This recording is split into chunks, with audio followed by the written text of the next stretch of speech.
I'm happy to be with you on this occasion. It is this Bhim film which brought me more closer to the fighting people of all over India. From Kashmir to Kanyakumari, I have been traveling to many places. The Bhim film is my new identity card. Wherever I go, this becomes an identity. If one film can make such an impact, then we can make many more films to make people to be aware. It is not so simple that films cannot change society. Films can be made to such a way it can make the reaction from the people more. It can show light on the plight of the people. In fact, comrade said, I am the real hero. In this film, there are several heroes and heroines. The heroine is Segeni, though she is acting in this film by an actress, Biju Nimo Jose. The real hero was the tribal woman who fought against the police. When the police offered her 100,000 rupees as bribe, she refused to receive. She said, ask my lawyer. She was making only 100 rupees a month, and 1,000 times bribe was given, and she could withstand that pressure. They are the real heroes.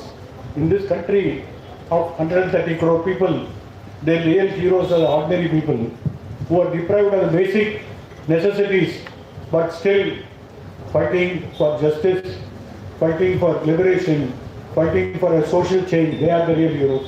There are many heroes in this film. It is not just the lawyer. The lawyer is only an instrument. He brought the case to the court and he argued the case. Maybe he is a different lawyer, he did not charge fees. That lawyer learned his lessons from the left movement, from the student movement, from the working class movement. My education in human rights was not through colleges and schools. It was through the streets. I learned my law in the streets of Tamil Nadu, where taught me what is the law, what is the society, what is the relationship between the society and the individual, and what role an individual can play. More than anybody else, this case was held by one Misra, Justice P.S. Misra from Patna, who also became later, he was transferred from Patna to Tamil Nadu, and later he came to Andhra Pradesh as the Chief Justice.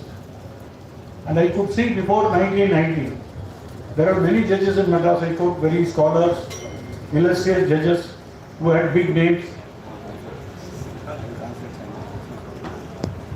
మిత్రులారా, ఈ కార్యక్రమం సుందరయ్య విజ్ఞాన కేంద్రం ఫేస్బుక్లోను అట్లాగే T10 ఫేస్బుక్లో యూట్యూబ్లో కూడా live అవుతుంది. ఇక్కడికి రాలేని వాళ్ళు అందులో కూడా చూడవచ్చు. కాబట్టి జస్టిస్ చంద్రు గారి ఉపన్యాసం మధ్య మధ్యలో తెలుగులో అనువాదం చేయడం కోసం బ్రేక్ తీసుకున్నాం. కామ్రేడ్స్, మిత్రులారా, భీమ్ సినిమా ఈరోజు నాకు కొత్త గుర్తింపు కార్డును తెచ్చిపెట్టింది. దేశవ్యాప్తంగా కాశ్మీర్ నుంచి కన్యాకుమారి వరకు అనేక ప్రాంతాల నుంచి నాకు ఆహ్వానాలు అందుతూ ఉన్నాయి. ఆయా సందర్భాలను బట్టి వెళ్ళి మాట్లాడుతూ ఉన్నాను. నన్ను సభాధ్యక్షులు కానీ ఆహ్వానితులు కానీ రియల్ హీరోగా, అసలైనటువంటి హీరోగా నన్ను పరిచయం చేశారు. కానీ ఈ సినిమాలో రియల్ హీరో నేను కాదు. సంఘటన సందర్భంగా పోరాడినటువంటి ఆదివాసీ కుటుంబానికి చెందిన మహిళ ఎవరైతే ఉన్నారో ఆవిడ రియల్ హీరో. ఆవిడతో పాటు అనేక మంది ఈ సినిమాలో రియల్ హీరోస్ ఉన్నారు. ఆవిడ ఒక న్యాయమూర్తి లేదా ప్రభుత్వం వైపు నుంచి వచ్చినటువంటి వాళ్ళు లంచం ఇవ్వడం కోసం ప్రయత్నం చేస్తే ₹1,00,000 మీకు లంచం ఇస్తాం, మీరు కేసు వెనక్కి తీసుకోండి అని చెప్పి రాయబారం పంపించినప్పుడు మీరు మా లాయర్తో మాట్లాడండి అని చెప్పి ధైర్యంగా ప్రభుత్వం నుంచి వచ్చినటువంటి ఆఫర్ని, ప్రతిపాదనని తిరస్కరించగలిగినటువంటి సత్తా కలిగిన మహిళ ఆవిడ రియల్ హీరో. ఆయనతో పాటు అనేక మంది ఉన్నారు. ఈ కేసుని అనేక మంది లాయర్లలానే ఒక కోర్టు ముందుకు వచ్చింది. మిగతా లాయర్ల కంటే ఈ కేసు వాదించినటువంటి లాయర్కి ఒక ప్రత్యేకమైనటువంటి లక్షణం ఉంది. ఈ కేసులో ఆదివాసీ కుటుంబం తరఫున న్యాయవాదిగా ఉన్నటువంటి అంటే చంద్రు గారు, ఆయన తాను నేర్చుకున్నటువంటి మానవ హక్కుల విలువల గురించి, రాజ్యాంగ పరిరక్షణ గురించి, ప్రాథమిక హక్కుల గురించి ఏదో న్యాయశాస్త్ర కళాశాలలో నేర్చుకున్నటువంటి పాఠాలతో సరిపెట్టుకోవాలి. ఆయన రోజువారీ జీవితంలో ఉద్యమాలతోటి మమేకమై ప్రత్యేకించి వామపక్ష ఉద్యమం సిపిఎం అనుబంధ సంఘాలతో పనిచేసినందువల్ల తనకి ఈ అవగాహన కలిగింది. ఆ అవగాహన ఆధారంగానే మిగతా లాయర్ల కంటే భిన్నంగా ఫీజులు ఇటువంటి కేసుల్లో ఫీజులు లేకుండా వ్యవహరించాలని న్యాయవాదుల పక్షం కక్షిదారుల తరఫున బాధ్యత తీసుకోవాలని చెప్పి నిర్ణయించుకున్నారు. ఈ కేసు మొత్తాన్ని కూడా విచారణ విన్నది జస్టిస్ మిశ్రా గారు. ఆయన పాట్నాలో హైకోర్టు జస్టిస్గా ఉన్నారు. అక్కడి నుంచి తమిళనాడు జస్టిస్గా ట్రాన్స్ఫర్ అయ్యి అక్కడికి వచ్చారు. ఆయన సమక్షంలో ఈ కేసు మొత్తం కూడా అతని విచారణ కొనసాగింది. తర్వాత ఆయన ఆంధ్రప్రదేశ్ హైకోర్టుకి ప్రధాన న్యాయమూర్తిగా కూడా వచ్చారు. అందువల్ల నేను ఒక్కడే రియల్ హీరోని కాదు. ఈ సినిమాలో ఆ సంఘటనలో పాల్గొన్నటువంటి ప్రతి ఒక్కళ్ళు కూడా అసలైనటువంటి హీరోలు ఉన్నారన్న విషయాన్ని మనం గమనంలో పెట్టుకోవాలి. When Justice Mishra came to Tamil Nadu, became a judge of the Madras High Court in 1990, there were judges before in Madras. They were all there. They are also scholars and they are also know the law, but they did not see the same way which Mishra saw the police repression in the state. It was Justice Mishra. Many people ask me that was this incident unique? I said it is not unique. There were before many such incidents of torture in lockups, encounter death, third degree methods adopted against political opponents, and many people went missing due to police action. All these have happened. In fact, in 1987, I came to Hyderabad, and along with the APCLC office bearers led by Dr. Balagopal, we met the then Chief Minister, N.T. Ramarao. We gave a petition that there were 87 encounter deaths in Andhra Pradesh at that time. We gave a list of those people and the actions initiated by police against those people and the government response in those cases. And N.T. Ramarao just saw the petition and said, yes, I will see, like anybody else would have said, I will see. What he saw, we did not know, but the encounter death did not stop. It continued. And therefore, the case of Bhim is not the first case and it is not going to be the last case. But there are individuals who also make changes. And what did Justice Mishra do? In 1990, one Padmini from Chidambaram, a town in central Tamil Nadu, she was raped in a police station. Her husband was killed in the lockup. And later police said he died by hanging, suicide. She did not accept this. She did not think she should give up against the multi-police. With the help of the left parties, she came to court, filed a case against the death of her husband. She said it is not a case of suicide. Police killed him and they also ravished me. The case came before Justice Mishra. He immediately found this theory of suicide was very false because on the look of it, the lockup is only 4.5 feet and nobody can hang in a 4.5 feet wall. He said it's a false story. I will not believe. I will appoint a special investigation team and find out the cause of death. He appointed Latika Saran, who was the superintendent of police at that time. Later she became the DGP of Tamil Nadu. And she found out that it was police who killed that man and also raped this woman. And what did Mishra do? He gave compensation to Padmini. He found that compensation amount will be spent in no time. Therefore he said to rehabilitate this lady who lost her husband and was raped by the policeman. He also said government should give her employment. And she is in government service today. Thanks to Justice Mishra. No criminal procedure code, no precedent that a person whose offence committed against a victim should be rehabilitated. Today CRPC has got a provision for rehabilitating victims. But at that time in 1990, Mishra, as a judge like anybody else, said that this woman should be rehabilitated and the state government should give her a job. And this is how he turned the face of the judiciary in Tamil Nadu. And that is how, when Senkeni's case came before him, we were fortunate it came before a man who will also see the reason who will see beyond the court records, who knows the actions of the police, who knows how to investigate and find out the truth. That is how Bhim became a victim story to a victory story. మిత్రులారా, justice Mishra గారు తమిళనాడులో high court జడ్జిగా న్యాయమూర్తిగా వచ్చిన తర్వాత ఒక రకంగా చెప్పాలంటే తమిళనాడు హైకోర్టులో న్యాయ నిర్వహణ పద్ధతులు మారిపోయాయి. ఆ కాలం దేశవ్యాప్తంగాను, ఉదాహరణకు ఆంధ్రప్రదేశ్లో సహా అన్ని రాష్ట్రాల్లోనూ మానవ హక్కులు మంటగలుస్తున్నటువంటి కాలం. జస్టిస్ మిశ్రా గారు హైకోర్టు న్యాయమూర్తిగా రావడం కంటే ముందే మేము హైదరాబాద్ వచ్చి ఉన్నటువంటి ముఖ్యమంత్రి గారిని ఎన్టీ రామారావు గారిని కలిసాం. 89 మంది ఆ కాలంలో తప్పుడు ఎన్కౌంటర్లో చనిపోయినటువంటి వాళ్ళ పేర్లన్నీ ఇచ్చి ఈ రంగ మానవ హక్కులు మంట కలుస్తూ ఉంటే మీ రాజ్యంలో మీరేం చేస్తున్నారు అని చెప్పి బాలగోపాల్ గారు వీళ్ళందరితో పాటు పౌర హక్కుల కార్యకర్తలు, ఆఫీస్ బేరర్స్ అంటే కార్యనిర్వాహక సభ్యులతో కలిసి వెళ్ళి ముఖ్యమంత్రి గారిని కలిసాం. ఆ నేపథ్యంలో ఉన్నటువంటి పరిణామాలు అవి. అప్పుడే పద్మిని అని చెప్పి చిదంబరం నుంచి ఒక మహిళ ఆమె భర్తని సెల్లో చిత్రహింసలకు గురి చేసి 3వ డిగ్రీ ప్రయోగించి రకరకాల ఇబ్బందులకు గురి చేసిన తర్వాత ఆ ఇబ్బందులు తట్టుకోలేక బాధలకు తాడలేక ఆయన చనిపోతాం. అతని సమక్షంలోనే ఆయన భార్య మీద, ఈ పత్ని మీద అత్యాచారానికి పోలీసులు చేస్తారు. ఈ విషయాలన్నీ బయటకు వచ్చిన తర్వాత పోలీసులు తప్పుడు రిపోర్ట్ పెట్టేసి హైకోర్టు ముందు కేసు మాఫీ చేయడం కోసం ప్రయత్నం చేస్తారు. ఆ మొత్తం జరిగినటువంటి వ్యవహారం అంటే పోలీసులు తీసుకున్న ఆరోపణ ఏంటి, అభ్యంతరం ఏంటంటే ఆ పద్మిని గారి భర్త ఎవరైతే ఉన్నారో ఆయన ఉరేసుకుని చనిపోయాడు, సెల్లో లాకప్లో ఉరేసుకుని చనిపోయాడు అని చెప్పి వాళ్ళ వాదన ఒక కట్టుకథను క్రియేట్ చేస్తారు, సృష్టిస్తారు. ఆ కట్టుకథని హైకోర్టు న్యాయమూర్తి మిశ్రా గారు నమ్మకానికి సిద్ధపడలేదు. మొత్తం జరిగినటువంటి పరిణామాలన్నింటినీ గమనంలో తీసుకున్న తర్వాత ఇది తప్పనిసరిగా లాకప్లో జరిగినటువంటి హత్య, ఆ అమ్మాయిని అత్యాచారం చేశారు అని చెప్పి ఆయన ప్రత్యేకమైనటువంటి విచారణ సంఘాన్ని నియమించేటట్టు ఒక మార్గదర్శకం ఆదేశాలు జారీ చేస్తాడు. ఆ విచారణ సంఘం వాస్తవాల్ని వెలుగులో తీసుకొస్తుంది. దాని ఆధారంగా కేసుని పునర్విచారణ చేస్తారు. పద్మిని గారికి నష్టపరిహారం ఇప్పించమని చెప్పి న్యాయమూర్తి తీర్పు ఇస్తాడు. అయితే నష్టపరిహారం నగదు రూపంలో ఇస్తే వెంటనే ఖర్చు అయిపోతుంది, కుటుంబ అవసరాలు ఉంటాయి కనుక.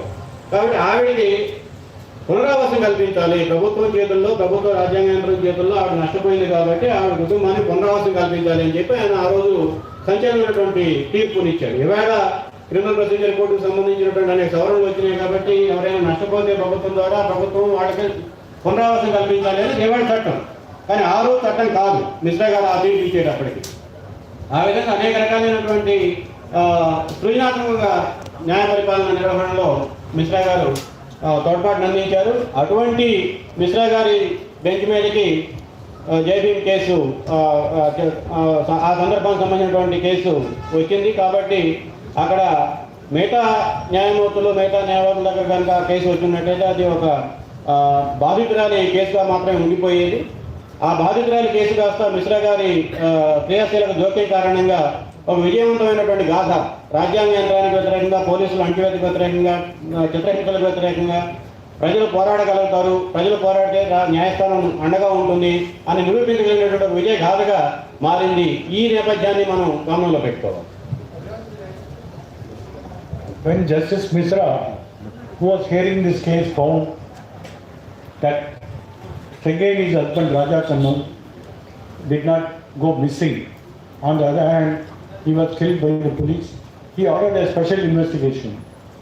Again, like Padmini's case. He said, we were asking for a CBI inquiry. He said, no CBI inquiry. There are a number of police officers, find one good person, we will appoint them. So we were able to suggest the name of Perumal Swami, whose name is also mentioned in the film. He was holding the rank of IG. So he appointed IG as a special investigation team and then asked him to submit a report within 30 days. In the case of Parvati, that the Sengeni's original name, she was given 2.5 lakh rupees.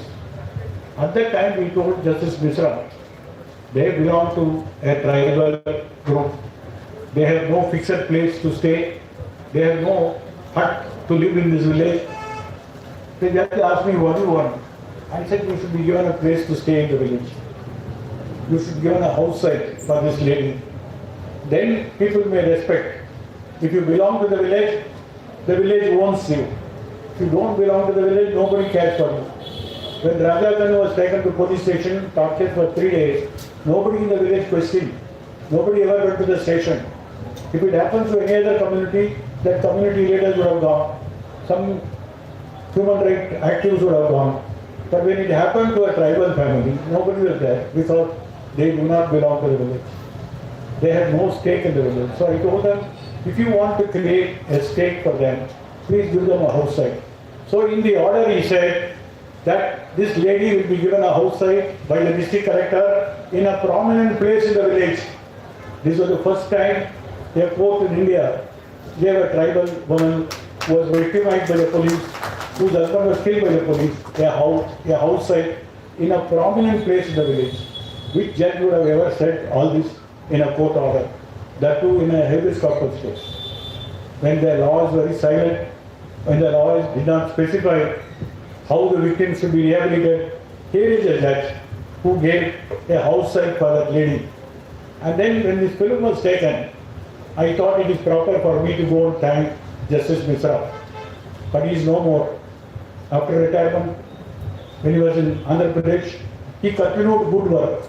No. Even in Madras, after this case, he has given a number of judgments relating to many criminal action by the police. And therefore, once upon a time, the police had a demonstration against the judge, saying that he should not hear any case dealing with the policeman. They went and gave a petition to the Chief Justice that he should be removed from the criminal cases list. Then we in the bar had a counter demonstration against the police, saying their conduct is a misconduct. They are committing contempt of court, and Justice Misra, like any other judge, is bound to defend human rights because he is also enforcing the Constitution, wherein right to liberty is part of Article 21. So Misra continued till 1997 and came to Andhra Pradesh. In Andhra Pradesh, he continued the same work. In fact, Mr. K.G. Kannavaran, a senior advocate and a PUCA leader, has written to me several letters and told me that because of Misra, many of these encountered deaths were able to get good orders from courts. And then when he was the Chief Justice and a senior most judge in India, he was not promoted to Supreme Court. His number 2 became a Supreme Court judge. Mr. Misra resigned his post and continued to practice as a lawyer in Supreme Court, very successful lawyer. He had 25 juniors in Supreme Court. And last year he died. So when I went to Patna to see him, he was not there, his wife was there. I told Madaji, but for your husband, Jai Bhim is not a film at all. Jai Bhim would not have come to the screen. It is because of him that we were able to do orders. I emphasize in history, individuals do not play a big role, but they do matter. An individual can do certain things which otherwise would not have happened. And Misra did play a true role of a judge, and he is also a true hero in this film. You will see his action in the film in the number 3 court hall, which is the biggest court hall in Madras High Court, that was recreated with much expenditure, and we had a judge similar to Misra in the film. But if you see Surya arguing, you will see in the backside there is a picture, a portrait. That portrait will contain the picture of Justice V.R. Krishnaiah, who was the greatest defender of human rights in the Indian judiciary. Justice V.R. Krishnaiah was not a Madras High Court judge. But when the set was being created, I told them, he is my mentor, his picture should be there. Whether it is factually correct or not, the art director accommodated me and put the picture of Justice Misra. Whenever you see Surya arguing, you can see Krishnaiah throwing like from backside. Why Krishnaiah? Where did Krishnaiah learn his law? Krishnaiah was a lawyer in Madras Law College, and then when Kerala formed, he became an MLA from Kerala, from North Malabar. He became a minister in the first communist government in 1957, along with Justice E.M.S. Namboodiripad, and he became a police minister, he became a law minister, and then he was able to see that how to check the police, how to reform the prison. After several years, he became a judge of the Kerala High Court. Later he was elevated to Supreme Court, and you must read more about Justice Krishnaiah, who became a champion of the working class, a champion of human rights, a champion of gender justice. All this he could do as a judge in the Supreme Court. And therefore, he being my mentor, his picture was there in the film on my request. And it is these people who changed the face of the Indian judiciary. Indian judiciary was going in its own way. There are some sparkles at the time when Krishna became a judge of the Supreme Court. For the first time he found the prisoners, the under trials must have some rights. They are not something to be dealt with like a chattel. They are human beings. They are covered by the Constitution, and Constitution does provide certain relief for the people. And therefore, he has written many orders by which the prisoners, the under trials, the people who are remanded to custody, they were all given certain basic human right by Justice Krishna, and therefore Krishna also appears in this film. మిత్రులారా, ఇందాక చెప్పినటువంటి Padmini case తరహాలోనే రాజాకల్లుని పోలీసులు arrest చేసి తీసుకెళ్ళినప్పుడు 3 రోజుల పాటు ఎవరు అసలు ఆ తాయలకి వెళ్ళినటువంటి పరిస్థితి కాదు. కేసు మా దృష్టికి వచ్చినప్పుడు మిశ్రా గారికి ఎక్కువ విజ్ఞప్తి చేశాము. ఆయన అంటే పోలీసులు చేసినటువంటి దాష్టికాలకు వ్యతిరేకంగా మొత్తం కేసు నడిచింది. అటువంటి సమయంలో మిశ్రా గారు మా ముందు ఒక ప్రతిపాదన పెట్టారు. రాష్ట్రంలో ఉన్నటువంటి పోలీసులు అందరూ చెడ్డవాళ్ళే కాదు కదా, కొంతమంది మంచివాళ్ళు కూడా ఉంటారు కదా, మీకు నచ్చినటువంటి మంచివాళ్ళు, మీకు ఎవరి మీద అయితే గౌరవం ఉంటుందో, గుర్తింపు గౌరవం ఉంటాయో వాళ్ళని మీరు ఐడెంటిఫై చేయండి, గుర్తించండి, వాళ్ళ పేరు మీద వాళ్ళతో మేము విచారణ సంఘాన్ని ఏర్పాటు చేస్తాము అని చెప్పినప్పుడు మన చంద్రు గారు ఆయన బృందం పెరుమాళ్ ఐజీ, అప్పటికి ఆయన రేంజ్ ఐజీగా పనిచేస్తూ ఉన్నారు, పెరుమాళ్ గారి పేరుని ప్రస్తావించారు. పెరుమాళ్ గారు మన సినిమాలో పెరుమాళ్ స్వామి గారి పేరు ప్రస్తావిస్తారు. ఆయన కూడా మనకి సినిమాలో రకరకాల సందర్భాల్లో సన్నివేశాల్లో కనిపిస్తారు.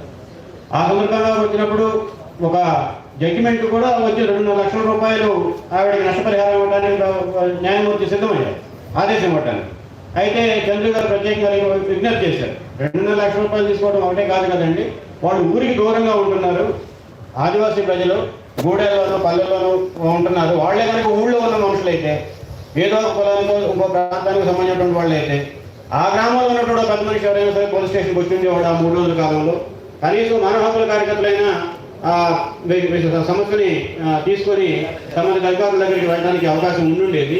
కాబట్టి ఈ కుటుంబానికి గ్రామంలోనే నడిగొడ్డున నివాస సౌకర్యం కల్పించాలి. ఎందుకంటే అప్పటికి వాళ్ళు ఆదివాసీ కుటుంబం, అడవుల్లో ఉంటున్నారు, వాళ్ళకి సొంత ఇల్లు లేదు, బడికి వెళ్ళి వెసులుబాటు లేదు, మనం ఇతరత్ర మనం సాధారణంగా అనుకునే సంఘ సౌకర్యాలు ఏమీ లేవు. కాబట్టి వాళ్ళందరికీ ఆ సౌకర్యాలను అందుబాటులో తేవాలి అంటే వాళ్ళని కూడా గ్రామ జీవితంలో భాగస్వామ్యం చేయాలి.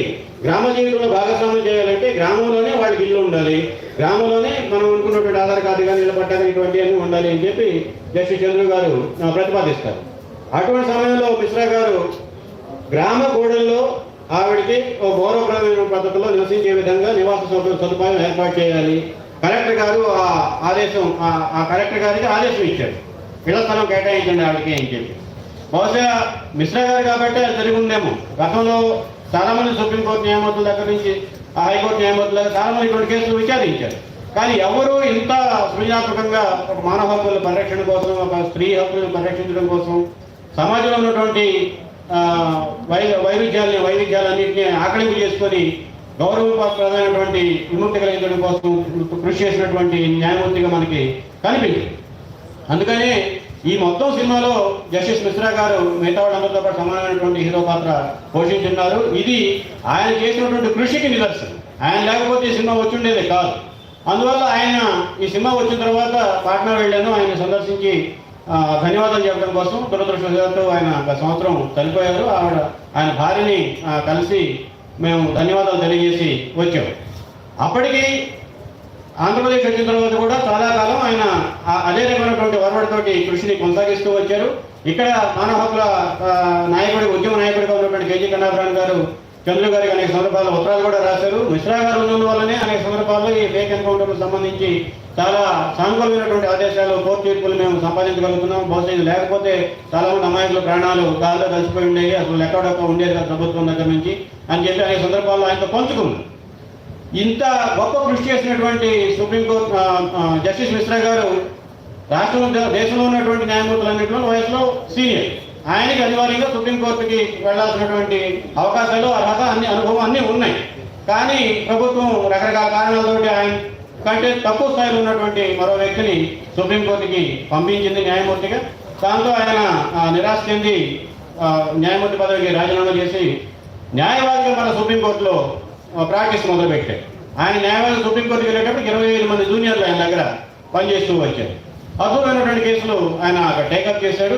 ఈ విధంగా హెవియస్ కార్పస్ అంటే మనిషి తప్పిపోయాడు, ఈ తప్పిపోయిన మనిషిని మీరు పట్టించి ఇవ్వాలి అనే బాధ్యత ప్రభుత్వాన్ని అని రాజ్యాంగం చెప్తుంది. ఆ హెవియస్ కార్పస్ పిటిషన్ మీద ఇంత పెద్ద మానవ హక్కుల ఉద్యమాన్ని నిర్మించగలగడం అనేది మిశ్రా గారి వల్లనే సాధ్యమైంది. కాబట్టి ఈ కాలంలో ఉన్నటువంటి అనేక విషయాలను కూడా మనం పరిగణలో తీసుకున్నప్పుడు న్యాయ వ్యవస్థలో పూర్తిగా న్యాయ వ్యవస్థ మనకు అనుకూలంగా కాకపోవచ్చు. అదే సందర్భంలో చరిత్రని మనుషుల చరిత్ర నిర్మాణం అని చెప్పినట్టు వ్యక్తులుగా లేదంటే నాయకత్వ స్థానాల్లో ఉన్నటువంటి వాళ్ళకి పెద్దగా పాత్ర లేదు అని చెప్పి మనం చెప్తూ ఉంటాం.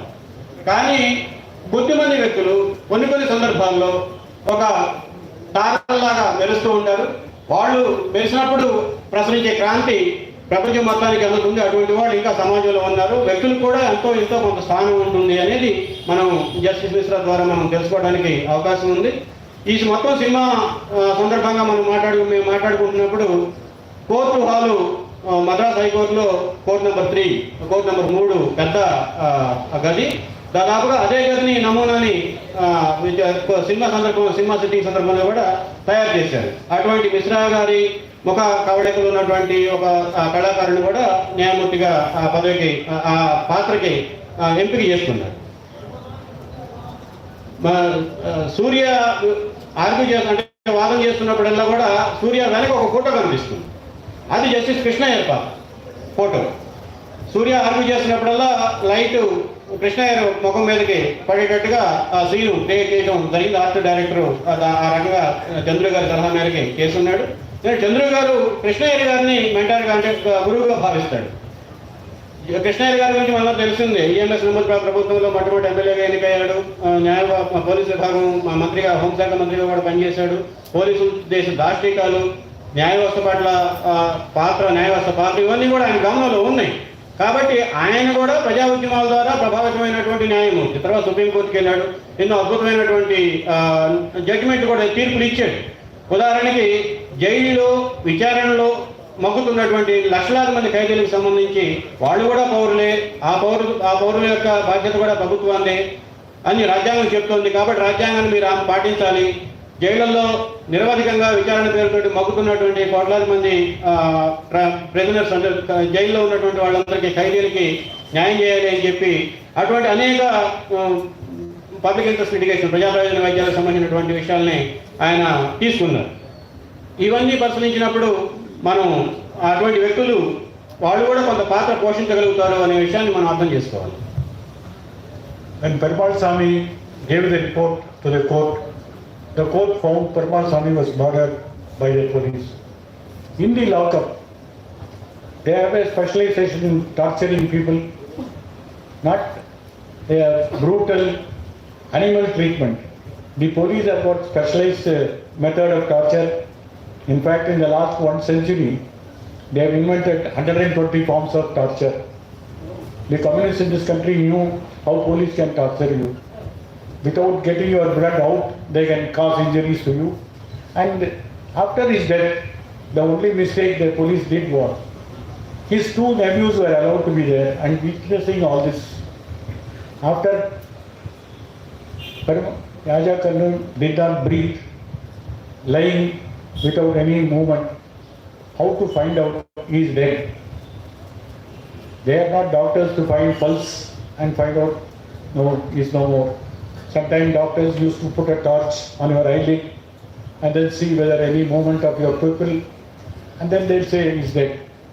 Doctors have been trained mind how to see a man is dead or alive. But what the policemen will do, they went to a shop nearby, got chili powder, brought it, put it in the eyes of Raja Karnu, and when the pupil was not moving, they said he is finished off. Then what to do with these 2 other fellows who was his nephews? Then they told them that if you are going to be seen in this place anymore, if you are going to talk anymore about what happened, you will also have the same fate of your uncle. Just run off. So those 2 people fearing for their life ran out to Kerala, working in some village as a domestic help, not even telling their relatives where they are living. So when the case of Sengeni was filed, we don't have proof. Police are saying they escaped from the lockup. But who escaped from lockup? Ajatanu body was disposed of by the police in a neighboring district, so that district police will dispose of the body as a hit and run case. So they disposed it of. Now these two nephews' address are not there. So when you go to court, you will have to prove the case. It is not they will come and prove your case. You got to prove the case. And therefore we started an investigation.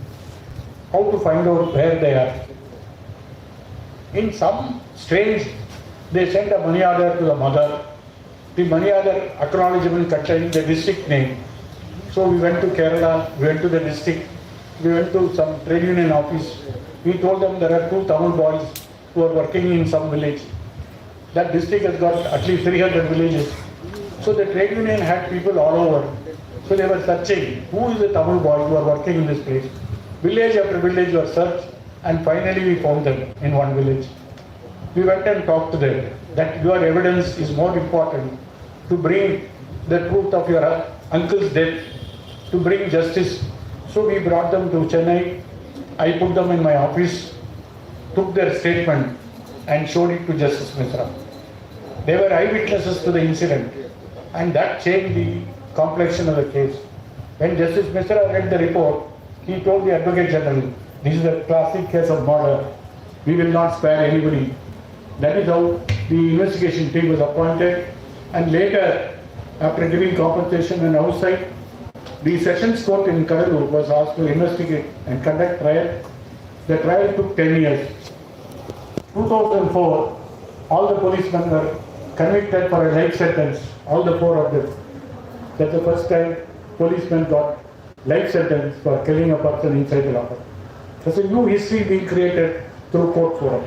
This is how it is not an ordinary crime thriller, but yes, a place where an ordinary tribal woman was able to establish her right and convict the policemen who were hitherto been non-accountable, who hitherto been never questioned by court, who hitherto been conducting so many tortures and escaping. First time the long arm of law got them red-handed and then punished them. They filed an appeal in the High Court. High Court also dismissed their appeal. They went through the full sentence, and 1 person died during the present term. The 3 others, after completing their 14 years of jail, they are out now. That is a different story. What is most important is, during the trial, the special public prosecutor house was attacked. His library was burned. His car was burned. We went to the court again for police protection for a special public prosecutor, and that was granted. We went to the court for granting compensation to the lawyer who lost his precious property. That was granted to the court. There were several incidents which may not be shown in the film. The real life looks more hard. The real life looks more torturous than the film life. Many people ask me, is it not so complicated torture that you are showing? Is it not so violent? Are not our sensibilities affected? I said what is shown is only 10%. What is happening outside is much bigger than what is shown in the film. The film essentially, before shown in public, will have to the censor board. The government controls the censor board. Today, all censor board panels are packed with BJP, RSS people, and they will see to it nothing is said about the government. So after passing the censor, you are only seeing 10%. What is really happening is much higher. As a judge in the High Court, I have seen much worse tortures in my court, and therefore this is not something new. But what is important in this case is the process of law was set in motion by a tribal woman who doesn't know anything about code, anything about case, anything about criminal trial, anything about convicting police. But she was able to withstand the pressure of the police and finally book all the criminals. And that is how the jail became a full story. ఈ ఘటనలో ముద్దాయిగా ముద్రించబడినటువంటి 3 జైల్లో ఉన్నప్పుడు రాజా కన్నుని పోలీసులు చిత్రహింసలకు గురిచేసి చంపేస్తారు. చంపేసిన తర్వాత జనరల్గా వీడు వైద్యులైతే మనిషి బతుకున్నాడో లేదో చూడడానికి రకరకాల పద్ధతులు ఉంటాయి. నాడు పెట్టుకొని చూస్తారు, కళ్ళు రెప్పలు కదులుతున్నాయో లేదో చూస్తారు, కనుబొమ్మ కదులుతుందో లేదో చూస్తారు. కనుబొమ్మ కదులుతూ ఉందంటే బతుకున్నాడు, ఇంకోటి ఏమైనా చేయాలి అని చెప్పి అనుకుంటారు. వీళ్ళకి అది తెలియదు. కాబట్టి చంపేసిన తర్వాత పక్కన ఉన్నటువంటి కిరాణా కొట్టుకు వెళ్ళి కారపొడి కొనుక్కొచ్చి ఆ కళ్ళల్లో వేస్తారు. అంటే ఈ మొత్తం కూడా విచారణ దర్యాప్తు క్రమంలో బయటకు వచ్చినటువంటి అనేక అమానుషమైనటువంటి సంఘటనలు. పెరుమాళ స్వామి గారు రిపోర్ట్ ఇచ్చిన తర్వాత వాళ్ళు శిక్ష పడుతుంది. ఆ తర్వాత కూడా వీళ్ళు కడలు జిల్లా కోర్టుకి దరఖాస్తు చేసుకుంటారు, కేసుని పునర్విచారించాలని చెప్పి. వీటన్నిటికంటే ముందు మరో ఘటన కూడా జరుగుతుంది మద్రాస్ హైకోర్టు. పోలీసు అంటే మా తమిళనాడులో ఉన్నటువంటి పోలీసు వ్యవస్థ ఈ మిశ్రాకి పోలీస్ డిపార్ట్మెంట్ క్రిమినల్ కేసులు అప్పగించొద్దు, ఆ ప్యానల్కి ఆయన తప్పించాలి, సివిల్ కేసులకు అప్పగించండి అని చెప్పి వాళ్ళు పెద్ద రాష్ట్ర వ్యాప్తంగా ఆందోళన చేస్తే మిశ్రాకి అనుకూలంగా మద్రాస్ బార్ అసోసియేషన్ వాళ్ళు అంటే చంద్రు గారి నాయకత్వంలో వాళ్ళు దీనికి అనుకూలంగా ధర్నాలు ఆందోళన కార్యక్రమం చేస్తారు. రాజ్యాంగపరమైన బాధ్యత నిర్వహిస్తున్నాడు. రాజ్యాంగంలో నిర్దేశించిన దానికి అనుగుణంగా ఆయన వ్యవహరించినప్పుడు ఆయన మార్చాల్సిన అవసరం ఏంటి అనే వాదంతో వీళ్ళు తీసుకొచ్చి ఇవి ఒక కొత్త ఒరవడికి తమిళనాడు న్యాయ వ్యవస్థలో హైకోర్టు చరిత్రలో ఒక కొత్త ఒరవడికి అవకాశం తీసుకొచ్చి ఆ ఒరవడి క్రమంలోనే రాజకీయ ఘటన మనకంతా ఆ సినిమాలో ఉన్నటువంటి డిస్క్రిప్షన్ వివరణ అంతా కూడా మనం చంద్రు గారు చెప్పారు. మనల్ని దాంట్లోకి వెళ్ళడం లేదు. ఆ మొత్తంలో ఒక సినిమాలో చూపించిన మరో సంఘటన గురించి చంద్రు గారు చెప్తారు. ముగ్గురిని అరెస్ట్ చేస్తారు, ఇద్దరు పారిపోతారు. ఇద్దరు ముందు సరిపోతారు రాజాకన్ను చంపేసిన వీళ్ళు బెదిరిస్తారు. ఈ విషయం ఎక్కడైనా ఈ ప్రాంతంలో మీరు కానీ చుట్టుపక్కల బతికి కనపడితే మిమ్మల్ని కూడా చంపేస్తాం, మీ ప్రాణాలు కావాలంటే పారిపోండి అని చెప్పి వాళ్ళని జైలు నుంచి వదిలేస్తారు. వాళ్ళు ప్రభు జీవుడా అంటూ ప్రాణాలు కాపాడుకోవడం కోసం కేరళ వెళ్ళి అక్కడ వసకూలీలుగా ఇంటి పని వాళ్ళకు బతుకుతారు. ఎట్లా పట్టుకోవాలి? ముగ్గురు గ్రామంలో నుంచి అంతర్ధానమైన ముగ్గురు మనుషులు, ఒక మనిషి బాడీ దొరికింది. అది కూడా ఒక ప్రమాదవశాత్తు దుర్ఘటనలో చనిపోయినటువంటి కథ కింద మార్చి పక్క జిల్లా సరిహద్దుల్లో నెట్టేశారు శవాన్ని. వాళ్ళకి అసలు విషయం తెలియదు. ఈ మొత్తాన్ని మనం మళ్ళీ తిరిగి వాస్తవాల్ని కోర్టు ముందు, న్యాయస్థానం ముందు, ప్రజల ముందు తీసుకురావాలి అంటే ఏం చేయాలంటే మేము జస్టిస్ చంద్రు గారి టీము మొదలుపడినటువంటి సమయంలో కేరళలోని ఒక జిల్లా నుంచి ఆ కుటుంబానికి కొంత మనీ ఆర్డర్ వస్తుంది. ఆ మనీ ఆర్డర్ కింద స్లిప్లో రాస్తారు, పంపించేవాళ్ళు ఎవరు, ఏ జిల్లా నుంచి వస్తుంది, ఏ పోస్ట్ ఆఫీస్ నుంచి వస్తుంది అని చెప్పి రాస్తారు. ఆ సమాచారం వీళ్ళ దృష్టికి వస్తుంది. సో దీన్ని ఆధారం చేసుకుని వీళ్ళు కేరళ వెళ్ళి ఏదైతే జిల్లా చెప్పారో ఆ జిల్లా దగ్గరికి వెళ్ళి దాదాపు ఆ జిల్లాలో 300 గ్రామాలు ఉంది. అక్కడ కార్మిక సంఘం ఆఫీస్కి వెళ్ళి ఈ విషయాలన్నీ వివరించిన తర్వాత వాళ్ళు మారాడీకి మొదలు పెడతారు. తమిళనాడు నుంచి వచ్చినటువంటి ఇద్దరు పిల్లలు ఎక్కడ ఉన్నారు, ఏ గ్రామంలో ఉన్నారు, ఎవరి ఇంట్లో పనిచేస్తున్నారు అని చెప్పి ఆరాధిస్తే వాళ్ళిద్దరు బయటపడతారు. అప్పుడు చంద్రు గారు వాళ్ళని కలిసి మీ మేనమామ రాజాకన్ను మేనమామ అవుతాడు, వెళితే మీ మామ సంగతి తేలాలి అంటే, మీ మామకు న్యాయం జరగాలంటే, మీ అక్కకి న్యాయం జరగాలి అంటే మీరిద్దరూ వచ్చి సాక్ష్యం చెప్పాలి, వేరే మార్గం లేదు, కాబట్టి మీ ప్రాణాలకు మేము రక్షణ ఇస్తాము అని చెప్పి వాళ్ళని తీసుకొచ్చి జస్టిస్ చంద్రు గారి ఆఫీస్లో రక్షణ కల్పిస్తారు. ఈ మొత్తం జరుగుతున్నప్పుడు ఈ కేసు దర్యాప్తులో భాగస్వామిగా ఉన్నటువంటి స్పెషల్ పబ్లిక్ ప్రాసిక్యూటర్, ప్రత్యేక ప్రాసిక్యూటర్ గారి కార్యాలయం మీద దాడి జరుగుద్ది. ఆయన లైబ్రరీ మొత్తాన్ని కాల్ చేస్తారు, ఆయన మీద దాడి జరుగుద్ది. ఇవన్నీ కూడా న్యాయస్థానం దృష్టిలో ఉంటాయి.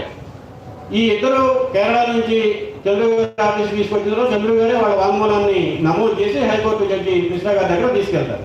వీళ్ళంతా చూసిన తర్వాత ఆయన అడ్వకేట్ జనరల్తో మాట్లాడతాడు. ఇది ఇంతకంటే అమానుషంగా ఉంటుంది, ఒక మనిషి ఉన్నవాడిని ఈ స్థాయిలో హింసిస్తారా, ఇది ఏమన్నా న్యాయమా, చట్టమా, పాడో ఉన్నాయి మీ దగ్గర, కాబట్టి సీరియస్గా తీసుకుంటాం దీన్ని అని చెప్పి ఆయన తీవ్రమైనటువంటి అభ్యోగం అడ్వకేట్ జనరల్ గారికి కూడా తెలియజేస్తాడు. ఆ క్రమంలో ఈ నలుగురు పోలీసులు ఈ మొత్తం కార్యక్రమంలో పాల్గొన్నటువంటి వాళ్ళు, భాగస్వామ్యమైనటువంటి వాళ్ళు, ఈ హత్యాకాండకి హింసాత్మక చర్యలకు పాల్గొన్నటువంటి నలుగురు పోలీసులు. ఆ నలుగురు పోలీసుల మీద జీవిత ఖైదు శిక్ష విధిస్తారు. బహుశా ఏదో ఒక నేరంతో ముడిపడి ఉన్నటువంటి పోలీసు సిబ్బంది పైన జీవిత ఖైదు విధించినటువంటి సందర్భం దేశంలో మొట్టమొదటి సందర్భం ఈ రాజకన్ను కేసులోనే జరిగింది. అప్పటి వరకు పోలీసుల్ని మాట్లాడేవాళ్ళు లేదు, పోలీసులు మాట్లాడాలంటేనే భయం, వాళ్ళ దగ్గరికి వెళ్ళాలంటేనే భయం, వాళ్ళు ఇష్టం వచ్చినట్టు వ్యవహరిస్తారు, ఇష్టం వచ్చినట్టు మాట్లాడతారు, అవసరమైతే తంతారు, కొడతారు. కాబట్టి వాళ్ళ గురించి ఎవరు మాట్లాడేవాడు కాదు న్యాయ వ్యవస్థలో కూడా ఉన్నటువంటి వాళ్ళు. అయితే ఆ సినిమా అంతా తీసుకున్నప్పుడు చాలా ప్రశ్నలు మాకు కూడా వచ్చాయి.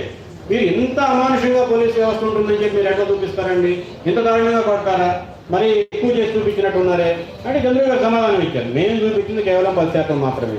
నిజ జీవితంలో పోలీసుల అణచివేత లేదంటే హింసాత్మక దాడులు రక్తం కారకుండా మనిషిని చంపేసినటువంటి సామర్థ్యాలు వాళ్ళకి వృత్తిలోనే నేర్పుతారు. ఈ దేశంలో పోలీసుల యొక్క హింసాత్మక చర్యల గురించి లేదంటే టార్చర్ గురించి చిత్రహింసల గురించి అర్థం చేసుకోవాలి అంటే కమ్యూనిస్టులు అడిగితే బాగా చెప్తారు. వాళ్ళకి కమ్యూనిస్ట్ పార్టీ పుట్టిన దగ్గర నుంచి పోలీసులు వాళ్ళ మీద దాడి చేస్తూనే ఉన్నారు, చిత్రహింసలు గురి చేస్తూనే ఉన్నారు. కాబట్టి మేము చాలా తక్కువ శాతం మాత్రమే చూపించాము. మేము సినిమాలో షూటింగ్ చేసిందంతా కూడా మొత్తం చూపించలేకపోయాము. ఎందుకంటే ఇది మళ్ళా సెన్సార్ బోర్డు దగ్గరికి వెళ్తుంది. సెన్సార్ బోర్డులో మొత్తం ఇవాళంతా చూస్తున్నాం. బీజేపీ ఆర్ఎస్ఎస్ కార్యకర్తలు నాయకులు సంబంధించినటువంటి మంది మాధవులంతా నిండిపోయి ఉన్నారు. వాళ్ళు అనుమతి ఇవ్వకపోతే ఎంత కష్టపడిన తర్వాత కూడా సినిమా బయటికి రాదు. కాబట్టి వాళ్ళ దగ్గరికి వెళ్ళిన తర్వాత వాళ్ళు ప్రభుత్వానికి ఈ సినిమా విడుదల చేయడం వల్ల ప్రభుత్వానికి వచ్చినటువంటి నష్టం ఏమీ లేదు, ప్రభుత్వ ప్రతిష్టకి లేదంటే శాంతి భద్రతలకి ఎటువంటి భంగం కలగదు అని నిర్ధారించిన తర్వాత మాత్రం సినిమా రిలీజ్ చేస్తారు. కాబట్టి వాళ్ళు చూపించే 10% మాత్రమే. కోర్టులో బెంచ్ మీద ఉండి న్యాయమూర్తి గారు చంద్రు గారే స్వయంగా ఇంతకంటే పెద్ద చిత్రహింసలకు సంబంధించినటువంటి కథనాలని అనేకం విన్నారు. ఈ తరహాలో దీపక్ మిశ్రా గారు జస్టిస్ మిశ్రా గారు అనేక రకాలైనటువంటి సృజనాత్మక కేసుల విషయంలో న్యాయం చేయడానికి ప్రయత్నం చేశారు. ఒక ఆదివాసీ మహిళ, చట్టం తెలియదు, రాజ్యాంగం తెలియదు, పోలీస్ స్టేషన్ తెలియదు, ఎవరి దగ్గరికి వెళ్తే ఎట్లా మాట్లాడాలో తెలియదు, అటువంటి ఆవిడ హెబియస్ కార్పస్ పిటిషన్ వేసి మొత్తం న్యాయ వ్యవస్థని పనిలో పెట్టగలిగినటువంటి ఒక ఉదాత్తమైనటువంటి సంఘటన చరిత్రకి ఆయన తెరదీశారు. ఇది జైభీం సినిమాకు సంబంధించినటువంటి నేపథ్యం. When the story was over, it came to court in 1993. The judgment was given 94. In 95 and 96, I wrote about this story in some Tamil magazine, some weekly magazine. They asked me, what is the memorable case you conducted? I wrote the story of Sangeni in those magazines. People don't read much nowadays, print media. If they have read, I would have been a Jaiveem Chandru in 94, not in 2021. But the story had to wait for 25 years. After my retirement, I went for a book fair in Neyveli, which is a lignite town in central Tamil Nadu. This director, Ennelapitta, who's my long-time friend, who was a journalist, who covered my court in High Court several times, so he accompanied me for the book fair. When I was going to the book fair, I showed him, this is the village in which Sangeni is coming. This is the police station where Raja Chandru was killed. This is the district border where the body was disposed of. So he took some interest. He has already taken one film, did not run much longer. It's about a school boy who's very average in class, but became a successful social activist. It's called Pootattil Oruvan. That film did not run, but it had a social theme. Every film doesn't run merely because it has got a good theme. It also has to require an audience. So he was interested in the story. So he wanted to know step by detail. He wanted to have documents. We got the documents and given to him. Then he wrote the screenplay. Then a film costs heavy amounts. Who will finance the film? His close friend was Surya. He was working with us in several social areas. So Surya said our production company will finance this film. Thereafter, Ennelapitta wrote the full script and then read it out to Surya. Surya was interested. He said, if there is nobody else, I will act like a lawyer, Chandru, in this film. So the lawyer Chandru was introduced as an additional factor for the film. Otherwise it would have been just a crime thriller. There is a beating, somebody investigates, when the court punishes, it ends as a crime thriller. But Ennelapitta is a social activist. He believes art for social sake, not for art's sake. And film is the highest form of art. It involves the involvement of hundreds of people to work to produce a film. Therefore, when Surya was acting and also the company was financing, it became a big budget film. And apart from the story of Raja Chandru and Sangeni, it also brought some portions of life. Originally, they wanted to take a documentary on me and attach it to the film. I said there is nothing to do with this film. Film must be shown as a film.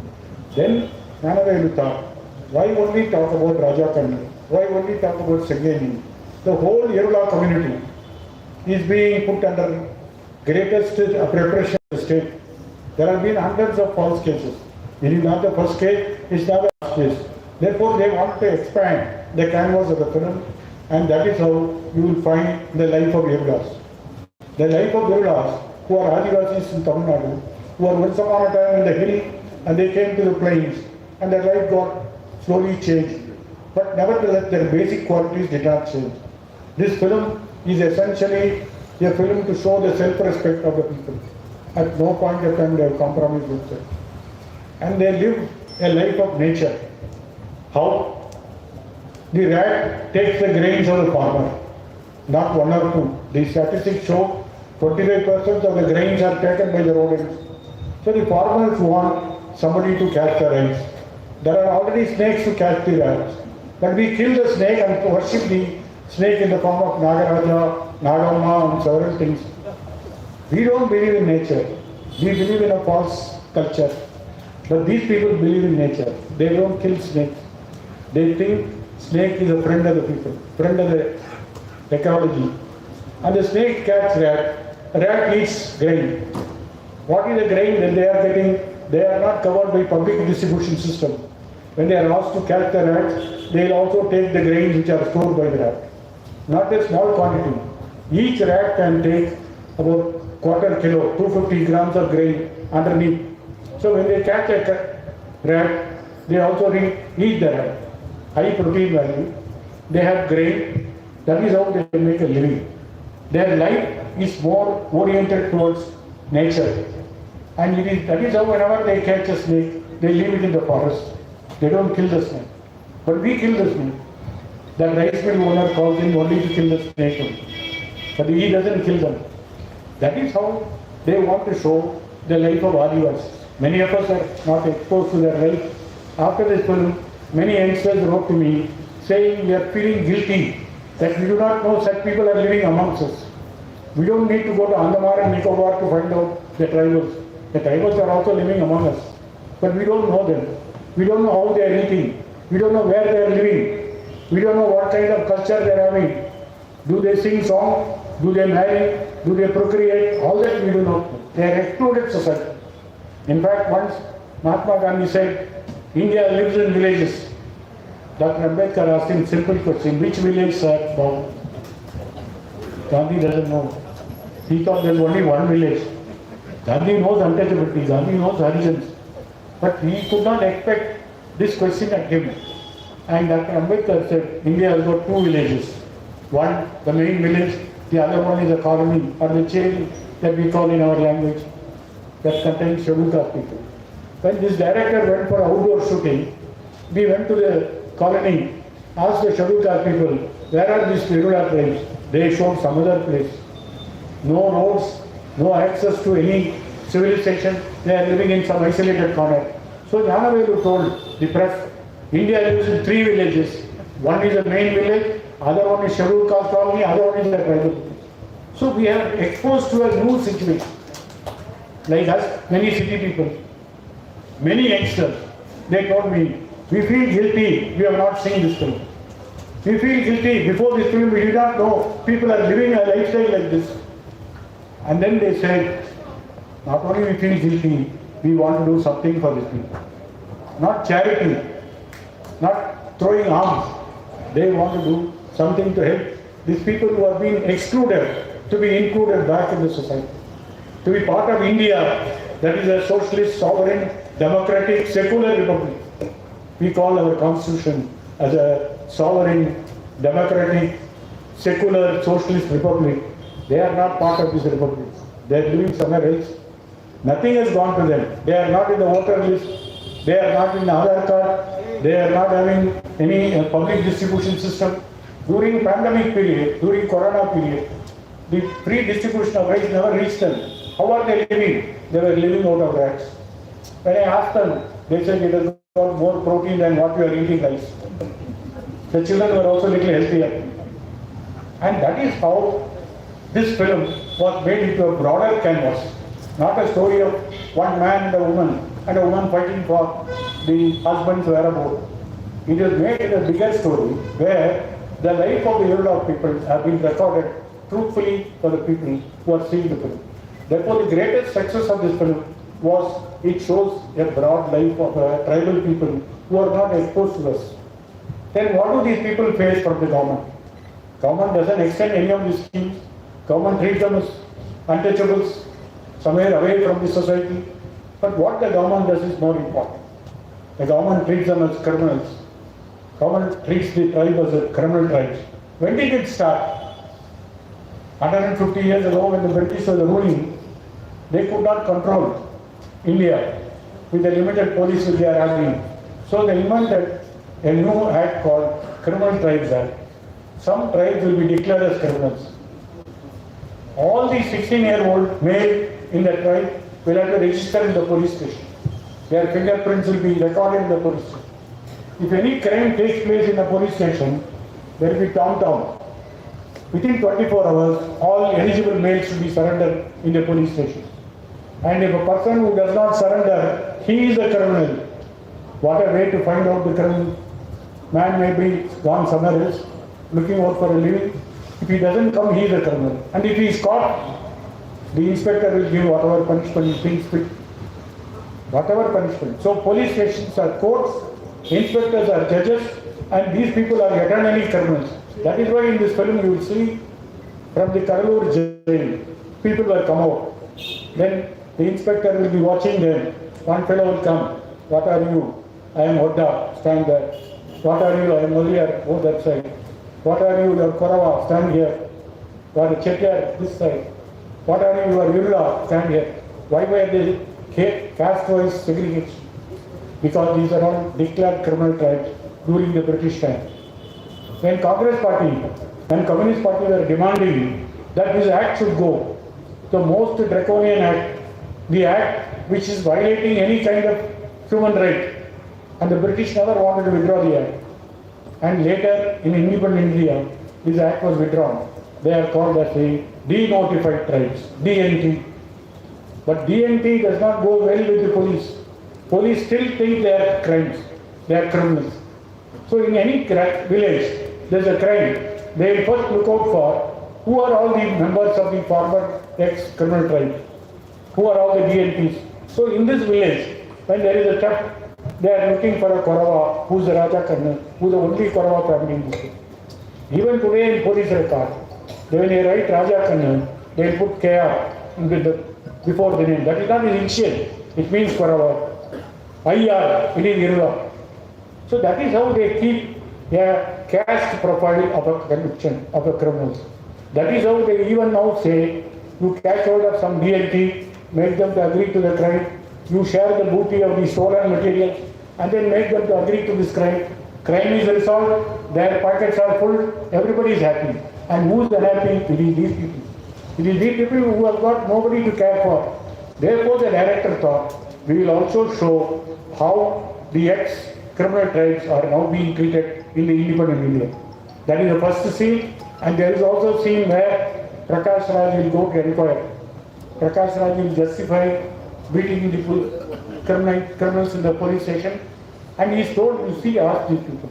There will be one small boy. What is a small boy do? Small boy can't be arrested in any crime. But then he tells the Inspector General, I will not go to school. Why? If anybody stolen rubber, they will say, this is a fellow who is a Irula boy, he must have stolen. Therefore, I will be continuously called as a thief. Notwithstanding, the law does not call me. The Constitution gives me equal status, but the society doesn't give me that status. There is a lot of difference between the law and the practice. What is the written law and the theoretical practice and the practice in the society? And this film brings out that theme, that we have kept these people who are also known for their self-respect, but we call them as thieves, we call them as criminals, and then continue to call them, and police treat them like that. We come to this IPS academy in Hyderabad, we tell the IPS officers, your mindset must change. They are no longer crimes, and no community as a whole can be a criminal. If a community as a criminal can write beautiful Ramayana, Valmiki is known to be a dacoit, and we still have Ramayana and Ram Janmabhoomi, everything they have in one text, one Purana. And then how do you treat the whole community as criminals? Has any one of you ever thought of this issue? Then why is that a whole community is treated as a criminal? And what right you have to treat them as criminals? And this film questions that basis. This film finds an answer. It is not one Raja Karmi judgment. Surya goes and tells Singeni, this judgment is not for you. This is more Raja Karmi should not be brought to police. But he knows police will not behave. Therefore, these people organize themselves into an organization. There is a Yurula Protection Society. They take the banner, they take the placards, they go to the streets led by the leftist leaders. That is also not left out. People are led by the leftist movement in this country for a path which will give them a true liberation, which will give them true independence in this country, which will treat human being as human being and not as animals and the human beings. It is in that way the film became successful, not because of the story of the two individuals, not because of the success of the lawyer, but because of a whole lot of people, how they live, how they eat, how they face repression, and what is the solution that they have. That solution also mentioned in this film. మిత్రులారా 93లో ఈ case విచారణకు వచ్చింది, 94లో దీని మీద judgement తీర్పు వచ్చింది. ఆ తర్వాత వాళ్ళు పైకోర్టుకి వెళ్తారు, హైకోర్టు కూడా వెళ్తారు. 2004 వరకు ఈ అప్పీలు ఆ పైన విచారణ నడుస్తూ ఉంటుంది. చివరికి వాళ్ళని జీవిత ఖైదు ఖరారు చేస్తుంది హైకోర్టు కూడా. ఆ తర్వాత జస్టిస్ చంద్రు గారు, ఆయన ఒక మిత్రుడు, దీర్ఘకాలిక సినిమా రంగంలో ఉన్నటువంటి మిత్రుడు జ్ఞానవేలు, ఆయన దర్శకుడు, పేరున్న దర్శకుడు. వీళ్ళిద్దరూ స్నేహితులు కాబట్టి నైవేలిలో జరిగినటువంటి ఒక పుస్తక మహోత్సవానికి బయలుదేరారు. ఆ పుస్తక మహోత్సవానికి వెళ్తున్న దారిలో ఈ రాజా కర్ణను అరెస్ట్ చేసినటువంటి, చిత్రహింసలు పెట్టినటువంటి పోలీస్ స్టేషన్ ఇది, అతన్ని చంపి పడేసినటువంటి సరిహద్దు జిల్లా ప్రాంతం ఇది అని ఈయన తన కేసుకు సంబంధించినటువంటి వివరాలన్నీ చెప్పుకుంటూ వెళ్తాడు.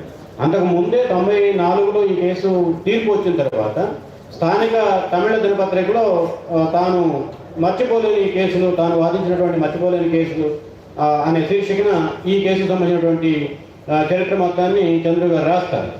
చంద్రు గారి అభిప్రాయం ఏంటంటే, పత్రికలు జనం పెద్దగా చదవడం లేదు, నిజంగా కనుక పత్రికలు జనం చదువుండి ప్రభావితం అయ్యి ఉంటే ఆ రోజే జైబీన్ సినిమా వచ్చి ఉండేది. 2021 వరకు కూడా జైబీన్ సినిమా కోసం దేశ యుద్ధం రాసిన అవసరం ఉండేది కాదు అనేది ఆయన బాధపడ్డారు.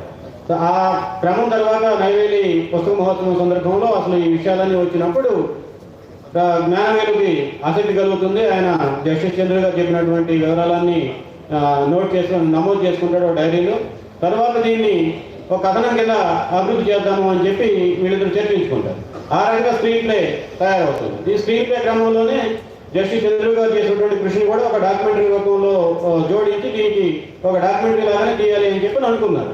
ఈ మొత్తం కథ అంతా పరిశీలించిన తర్వాత చాలా విశాలమైనటువంటి క్యాన్వాస్ ఉంది దీనికి. ఈ ఒక్క కుటుంబము, ఈ ఒక్క గ్రామంతో పరిమితం చేస్తే కుదరదు అని చెప్పి వీళ్ళు దీన్ని పెట్టుబడి పెట్టేవాళ్ళు ఎవరున్నారు అని చెప్పి, ఖర్చు సినిమా అంటే చిన్న విషయం కాదు కదా, ఎంత కాదనుకున్నా కానీ 10 కోట్ల రూపాయలు ఖర్చు అయ్యే సినిమా కాబట్టి ఇక పెట్టుబడి పెట్టేవాళ్ళు ఎవరు అనేది సినిమాలో ఉన్నటువంటి ప్రొడ్యూసర్లు అందరి దగ్గరికి తిరుగుతారు. చివరికి సూర్య వాళ్ళ దాంతో పాటు మీకు ఆ న్యాయవాది పాత్ర పోషించడానికి సరైనటువంటి యాక్టర్ కనుక దొరకకపోతే ఆ పాత్ర నేను పోషిస్తాను అని చెప్పి చెప్తారు. ఆ విధంగా సూర్య చిత్రంలోకి నిర్మాతగానే కాకుండా యాక్టర్గా కూడా చిత్రంలో మనకి ప్రవేశిస్తాడు, దర్శనం ఇస్తాడు. ఈ కథ అంతా చూస్తున్నప్పుడు జ్ఞానవేలికి మరికొన్ని ప్రశ్నలు వచ్చాయి. ఇందాక చెప్పుకున్నట్టు ఇదేదో ఒక రాజాగారు, ఆయన భార్య, ఆ కుటుంబం, ఆ ఆదివాసీ తెగకు సంబంధించినటువంటిది కాదు. దీని వెనుక చాలా సామాజిక అంశాలు ఉన్నాయి, ఆర్థిక అంశాలు ఉన్నాయి, అణచివేత ఉంది, వివక్ష ఉంది, రాజ్యాంగం వెలుగులు దూరని గుడిసెలు ఇలా చాలా ఉన్నాయి అనేది వాళ్ళు గమనించిన తర్వాత మొత్తం దీన్ని మరొక కొత్త కోణాన్ని, పర్యావరణం కోణం అంటే మనం చూసాం సినిమాలో రాజాకన్ను పాములు, ఎలుకలు పడతారు, అదే వాళ్ళ జీవనాధారం. ఎందుకంటే ప్రభుత్వం వైపు నుంచి వచ్చే ఏ పథకాలు కానీ, రాయితీలు కానీ, ప్రయోజనాలు కానీ వాళ్ళకి అందరూ వాళ్ళు బతకాలంటే కులవృత్తి పైన ఆధారపడాలి. ఆ కులవృత్తి గ్రామాల్లో ఎలుకలు పట్టడం మనం పాతకాలంలో మన ప్రాంతంలో కూడా ఆ తెగ ఉండే, ఆ కుటుంబాలు ఉండే ఊరి చివర దాదాపు ఒక్కొక్క ఎలుక 1 కిలో బియ్యం, ధాన్యం తీసుకెళ్ళి తన కలుగులో దాచుకునేది. సో రైతులు వచ్చి వీళ్ళకి పని పురమాయించేవాళ్ళు, ఆ ఎలుకలను చంపి ఎలుకలు తినేవాళ్ళు, ఎలుకలు దాచుకునే ధాన్యాన్ని కూడా వీళ్ళు తీసుకునేవాళ్ళు. ఆ రకంగా వాళ్ళ జీవనాధారం గడుస్తూ ఉండేది. ఆ సందర్భంలో పాముని ఎలుకని పాము చంపుతుంది, కానీ పాముని మనం నాగదేవత కింద చేస్తాము, లేదు మనకు ప్రమాదం అని చెప్పి మనం చంపేస్తాం. సో కాబట్టి వాళ్ళు పర్యావరణ సమతౌల్యం, ప్రపంచంలో ప్రతిదీ ఒకదాని మీద ఒకటి ఆధారపడి ఉన్నటువంటిది. అట్లాగే పర్యావరణం, మనిషి జీవితం, మనిషి సంఘం వ్యవస్థ న్యాయం ఇవన్నీ కూడా ఒకదాని మీద ఆధారపడి ఉన్నాయి అనేది ఒక మౌలిక సూత్రం వాళ్ళకి తెలుసు.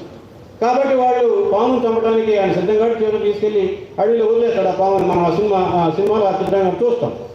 ఆ విధంగా వచ్చినటువంటి తెగని మనం అధ్యయనం చేయాలి అన్నప్పుడు ఆ తెగ యొక్క సాంఘిక జీవితం, సామాజిక జీవితం, సమాజానికి ఎంత దూరంగా ఉన్నారు అనే విషయాన్ని కూడా వాళ్ళు పరిశీలించాలని చెప్పి ఒక ప్రత్యేకమైనటువంటి స్క్రీన్ ప్లేని విస్తరిస్తారు.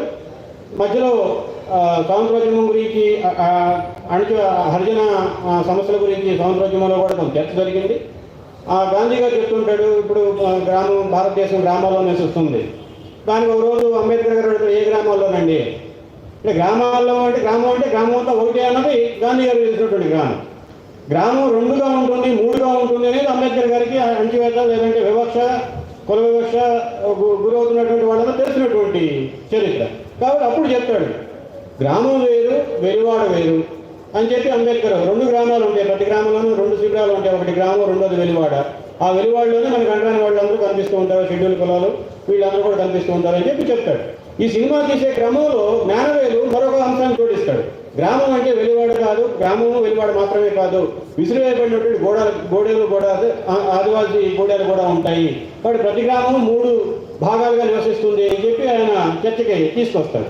కాబట్టి ఆ విసిరివేయబడినటువంటి గ్రామ భాగాన్ని ఆయన చర్చకి తీసుకొస్తాడు, చూపిస్తాడు, చిత్రీకరిస్తాడు. ఆ చిత్రీకరించే క్రమంలోనే ఒక సన్నివేశం ఉంటుంది. పెరుమాళ స్వామి దర్యాప్తులో భాగంగా ఒక కుటుంబం దగ్గరికి వస్తాడు. ఆ కుటుంబం దగ్గర చిన్న పిల్లాడు ఉంటాడు. జనరల్గా ఆ వయసులో ఏ కేసులతో సంబంధం లేనటువంటి వయసు, అది బడిలోకి వెళ్ళి చదువుకునే వయసు. ఏం చేస్తున్నావు అని చెప్పినంటే వాడు పని చేస్తున్నానని చెప్తాడు. బడికి వెళ్ళలేదా అంటే నేను వెళ్ళను అంటాడు. ఎందుకని? ఆ తెగకు సంబంధించినట్టు మన దేశంలో, భారతదేశంలో స్వాతంత్రం రాకముందు 150 సంవత్సరాలు 200 సంవత్సరాల పాటు పరిపాలించినటువంటి బ్రిటిష్ ప్రభుత్వం నేరాలను అరికట్టడానికి వాళ్ళకి అప్పుడు ఇంత పెద్ద రాజ్యాంగ వ్యవస్థ, పోలీసు, మంది మార్పులు లేవు. కాబట్టి వాళ్ళు నేరాలను అరికట్టడం కోసం సింపుల్ ఫార్ములా కలుపుతున్నారు. నేరస్థ తెగలు అని కొంతమంది కొన్ని తరగతులు, కులాలు లేదంటే ఆదివాసీ ప్రజానీకాన్ని నేరస్థ తెగల కింద ముద్రించేశారు, కేటగరైజ్ చేశారు, వర్గీకరించి పక్కన పెట్టేశారు. అంటే ఆ ఊళ్ళో ఏ దొంగతనం జరిగినా, ఏ ఇంట్లో ఏ వస్తువు పోయినా ఊళ్ళో వాళ్ళందరూ టంకేస్తారు. ఆ నేరస్థ తెగలుగా నమోదైనటువంటి కుటుంబాలకు సంబంధించినటువంటి 16 సంవత్సరాలు పైబడినటువంటి వయోజనులంతా వచ్చి పోలీస్ స్టేషన్లో నిలబడాలి. ఆ రోజు ఎవరైతే పోలీస్ స్టేషన్కి రాలేదో వాడే దొంగ. ఇంత సింపుల్గా వాళ్ళు పోలీసులు తీర్పు చెప్పేసేవాళ్ళు. పోలీసులే న్యాయస్థానం, పోలీసులే న్యాయమూర్తులు, సిఐలే న్యాయమూర్తులు, ఇట్లా నడిచేది కదంట. కాబట్టి ఇదంతా వాడు చూస్తున్నాడు చిన్నతనం నుంచి పిల్లాడు. కాబట్టి నేను బడికి వెళ్ళి ఏ బడిలో ఏ విద్యార్థి యొక్క సంచిలో నుంచైనా సరే పెన్సిల్, రబ్బరు, ఎరేజర్ అంటారు, రబ్బరు పోతే ఈ నేరస్థకు సంబంధించిన కుటుంబానికి సంబంధించిన పిల్లాడు ఇక్కడే ఉన్నాడు, వీడే దొంగతనం చేసి ఉంటాడు అని చెప్పి నా మీద ముద్రేస్తారు. ఆ ముద్ర నేను జీవితాంతం భరించాలి, కాబట్టి నేను బడికి వెళ్ళదలుచుకోలేదు అని చెప్పి చెప్తాడు. మనకు ఆ రాజకన్న సినిమాలో కూడా ఎందుకు మామ నువ్వు ఇంత కష్టపడుతున్నావు చెప్పేస్తే అయిపోద్ది కదా అని చెప్పి నేను నేరస్తుని కాదు, ఈ విషయం నేను నిరూపించుకోవాలి అని చెప్పి రాజకన్న డైలాగ్ ఉంటుంది. అది దాన్ని అక్కడ కనెక్ట్ చేస్తాడు జ్ఞానవేలు.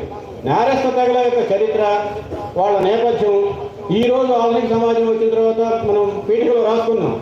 భారతదేశం సామ్యవాద, సర్వసత్తాక, ప్రజాస్వామ్య, లౌకిక, గణతంత్ర రాజ్యం అని చెప్పి మనం రాసుకున్నాం. ఈ లక్షణాలు ఏవి లేని కుటుంబాలు, ఈ లక్షణాలు ఏవి అందరి కుటుంబాలు, సమాజాలు భారతదేశంలో ఇంకా ఉన్నాయి అనేది ఈ సినిమా బయటకు వచ్చిన తర్వాత చాలా మందికి అవగాహనకు వచ్చింది. కాబట్టి ఈ సినిమా చూసిన తర్వాత అనేక మంది జస్టిస్ చంద్రు గారికి లేఖలు రాస్తున్నారు. ఇంకా భారతదేశంలో ఇటువంటి వాళ్ళు ఉన్నారా, ఇటువంటి తెగలు ఉన్నాయా, ఇంత అమానుషంగా సంఘ జీవితానికి దూరంగా ఉన్నటువంటి వాళ్ళు, సంఘ జీవితం నుంచి వెలువైపట్టేటువంటి వాళ్ళు, బహిష్కరించబట్టేటువంటి వాళ్ళు ఉంటున్నారా? మనం ఏదో పుస్తకాలు చెప్పిన దాని ప్రకారం ఆదివాసులను చూడాలి అంటే అండమాన్ నికోబార్ పోవాలేమో, లక్షద్వీప్ పోవాలేమో అని చెప్పి అనుకునేవాళ్ళం.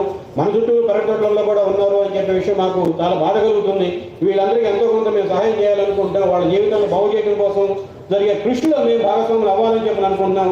అయితే ఇదేదో వాళ్ళకి చందాలు ఇవ్వడం ద్వారానో మరొక రూపంలోనో చేయడం కాదు, వాళ్ళకు కావాల్సినటువంటి గౌరవపూర్వమైన జీవన విధానాన్ని రూపొందించే క్రమంలో, ఒక ప్రత్యామ్నాయాన్ని రూపొందించే క్రమంలో చేయాలని చెప్పి అనుకుంటున్నాము అని వాళ్ళు చాలా లేఖలు వచ్చినట్టుగా చంద్రు గారు చెప్తారు. ఈ సినిమాలోనే మన సన్నివేశం కూడా మనకు కనిపిస్తుంది. నేరస్థ తెగలు సంబంధించినటువంటి వాళ్ళ హక్కుల్ని పరిరక్షణ కోసం ఆ రోజు స్వాతంత్రానికంటే ముందు కమ్యూనిస్ట్ పార్టీ అట్లా కాంగ్రెస్ పార్టీ పెద్ద ఎత్తున ఆందోళన చేస్తారు. ఆ సన్నివేశాలు మనకు సినిమాలో కూడా కనిపిస్తాయి. స్వాతంత్రం వచ్చిన తర్వాత దీని మీద పెద్ద ఎత్తున వివాదం జరుగుతుంది. చంద్రు గారు అట్లాగే ఇటువంటి న్యాయమూర్తులు ఐపీఎస్ అకాడమీకి శిక్షణ కోసం వస్తూ ఉంటారు అప్పుడప్పుడు. అక్కడ వాళ్ళు చెప్పారు, మీరు నేరాన్ని పరిశీలించాలి, పరిశోధించాలి, పరిష్కరించాలి అని చెప్పినట్టు మీ మానసిక స్థితి మార్చుకోవాలి తప్ప సమాజాన్ని కులాలుగా చూసినంతకాలం మీ మానసిక స్థితి మారదు, మీరు సరైనటువంటి నేరస్తులను పట్టుకోలేరు, న్యాయానికి సరైనటువంటి మూలం ఎక్కడుందో మీరు తెలుసుకోలేరు అని చెప్తూ అది ఎస్టాబ్లిష్ చేయడం కోసం, ధృవీకరించడం కోసం సినిమాలో సన్నివేశం పెడతారు. జైల్లోకి వచ్చినప్పుడు ముద్దాయిలు అక్కడ ఉన్నటువంటి జైలు అందరినీ నువ్వే కులం అని చెప్పి ఎవరెవరు ఏ కులాల వారికి ఉంటారో ఆ కులాల వారికి ఒక పక్కన తీసుకొచ్చి వాళ్ళు వేరే గొర్రెలు కేటాయిస్తారు. ఈ రకమైన వ్యవస్థ నుంచి మనం బయటికి రావాలి. అది లేనప్పుడు మనం ఈ సమాజాన్ని పరిష్కరించడం సాధ్యం, న్యాయం సమాజంలో ఉన్నటువంటి అందరికీ న్యాయాన్ని కలగజేయడం సాధ్యం కాదు అని చెప్పే సన్నివేశాన్ని ఇట్లా ఈ సినిమా క్యాన్వాస్ క్రమంగా పెరుగుతూ పోతుంది. చివరిలో జడ్జ్మెంట్ తీర్పు వచ్చిన తర్వాత న్యాయవాది సూర్య చెప్తాడు, ఇదేదో రాజా కన్ను గురించి నీ గురించి మాత్రమే వచ్చింది కాదమ్మా, నీలాంటి కుటుంబాలు రోడ్డును పడకుండా, ఇంకా లక్షలాది కుటుంబాలు రోడ్డును పడకుండా ఉండడం కోసం, రాజా కన్ను లాంటి అమాయకులు ప్రాణాలు కోల్పోకుండా పోలీస్ ఖైదీల్లోనే ప్రాణాలు కోల్పోకుండా ఉండడం కోసం వచ్చినటువంటి తీర్పు, దీని పరిధి ప్రభావం చాలా విస్తృతంగా ఉంటుంది అని చెప్పి ఆయన ద్వారా ఒక డైలాగు చెప్పిస్తారు. ఈ క్రమంలోనే స్వాతంత్రం వచ్చిన తర్వాత దేశవ్యాప్తంగా జరిగినటువంటి ఆందోళనలో భాగంగా ఒక కీలకమైనటువంటి నిర్ణయం ఆ రోజు ఉన్నటువంటి ప్రభుత్వం, స్వాతంత్రం వచ్చిన తొలినాళ్లలో ఏర్పడినటువంటి ప్రభుత్వం నిర్ణయం తీసుకుంటుంది. ఈ క్రిమినల్ ట్రైబ్స్ యాక్ట్, నేరస్థ తెగల చట్టం అనేది బ్రిటిష్ వాళ్ళు చేసింది. ఆ చట్టాన్ని రద్దు చేస్తారు. అయితే రద్దు చేసినంత మాత్రం వాళ్ళ జీవితాలను బాగుపడ్డాయా, వాళ్ళకి రేషన్ కార్డు ఇచ్చారా, ఓటర్ కార్డు ఇచ్చారా, ఆధార్ కార్డు ఇచ్చారా, ఏమి లేదు. కానీ వాళ్ళు ఇప్పుడు ఏం చేస్తున్నారు, నోటిఫికేషన్ ఒక జాబితా నుంచి తప్పించబడినటువంటి జనాభా అని చెప్పి పిలుస్తున్నారు. నోటిఫైడ్ ట్రైబ్స్, డిఎన్టీ అని చెప్పి పిలుస్తున్నారు. ఈ పేర్లలో మార్పే తప్ప వాళ్ళ జీవితంలో ఏ మార్పు రాలేదు. కరోనా లాంటి విపత్కర పరిస్థితుల్లో కూడా ప్రభుత్వ సేవలు వాళ్ళకి అందినటువంటి దాఖలాలు లేవు. ఈ సినిమా తీసే డైరెక్షన్ తీసుకుని చిత్రీకరించే క్రమంలో ఆ గ్రామాలకు వెళ్ళినప్పుడు మీకు ఏమైనా వస్తున్నాయా, ఇట్లా దేశం మొత్తం పలానా చోట్ల బియ్యం వేస్తున్నారు, పలానా చోట వేస్తున్నారు అని చెప్పి అడిగితే, మీరు ఇచ్చేదానికంటే మేమే జాగ్రత్తగా తింటున్నాం, నిండా ఎలుకలు చంపుకొని తినేస్తున్నాం, అలాగే కొంచెం మాకు విలువైనటువంటి మాతృకృతులను అందిస్తూ ఉంది, మీ దానికంటే మేము ఆరోగ్యంగా ఉన్నామని చెప్పి వాళ్ళు ఆ జోవియల్ సన్నివేశాన్ని కూడా చిత్రీకరిస్తారు. ఇది సారాంశం ఏంటంటే, భారత రాజ్యాంగం ఏదైతే అందరికీ సమానమైనటువంటి అవకాశాలు అందుబాటులో తేవాలని, శతాబ్దాల తరబడిగా ఉన్నటువంటి కుల వ్యవస్థకే అంతం పలకాలని చెప్పి, మనుషులందరినీ సమానంగా చూడాలని, చట్టం ముందు సమానంగా చూడాలని చెప్పి ఏదైతే రాసుకున్నామో అవి ఇంకా అమలు కాకుండా అపరిష్కృతంగా కొనసాగుతూనే ఉన్నాయి. ఇటువంటి వాటిని పరిష్కరించేంత వరకు మనం సమాజాన్ని ముందుకు తీసుకెళ్ళలేము. అటువంటి పరిష్కారం చేసే మార్గం కేవలం కమ్యూనిస్ట్ పార్టీలు మాత్రమే చూపిస్తూ ఉన్నాయి. ఆ సినిమాలో చూపించారు, దేశవ్యాప్తంగా జరుగుతున్నటువంటి పోరాటాల్లో కూడా చూపిస్తున్నారు. వాళ్ళు చూపిస్తున్నటువంటి విముక్తి మార్గం శాశ్వతమైనటువంటి విముక్తి మార్గం. ఆ దిశగా మనం జనాన్ని సమీకరించడం కోసం కృషి చేయాల్సిన అవసరం ఉంది.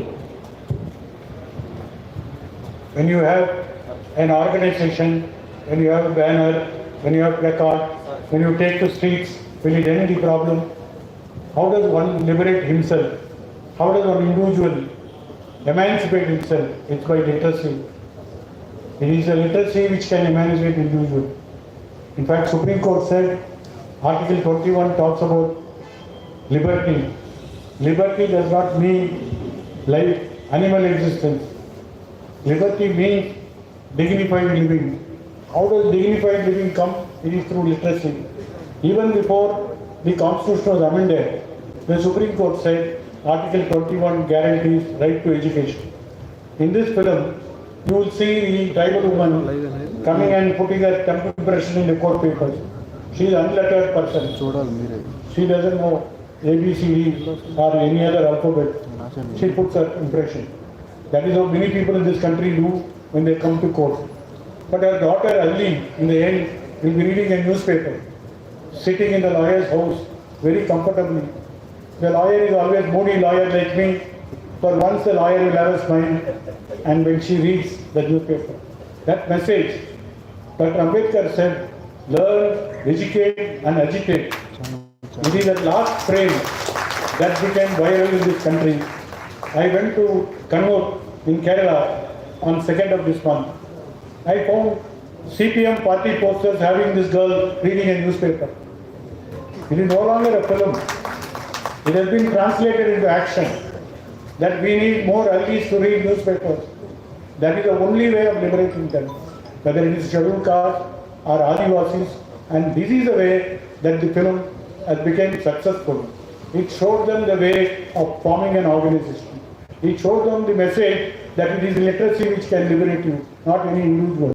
And this combination, this right combination, became Jai Bhim as a successful story, taking this film to 142 countries, taking this film from Ennelapitta to Kashmir, and you and me are meeting, it is because of this film. And that is the wonder that this film has done in this world. Cinema మధ్యలో నాకు సన్నివేశం కనిపిస్తుంది. ఈ నేరస్థ తెగలుగా గుర్తించబడినటువంటి వాళ్ళు ఎవరైతే ఉన్నారో వాళ్ళ హక్కుల కోసం వాళ్ళ సంఘం పెట్టుకుంటారు, వాళ్ళ బ్యానర్ రాసుకుంటారు, వాళ్ళ నినాదాలు రూపొందించుకొని గ్రామంలో ప్రభుత్వం దగ్గరికి, ప్రభుత్వ గ్రామ కార్యాలయం దగ్గరికి ఊరేగింపుగా వస్తారు. ఆ మాత్రం రావాలి, ఆ మాత్రం చైతన్యం రావాలంటే ఏం చేయాలి? చదువుకోవాలి.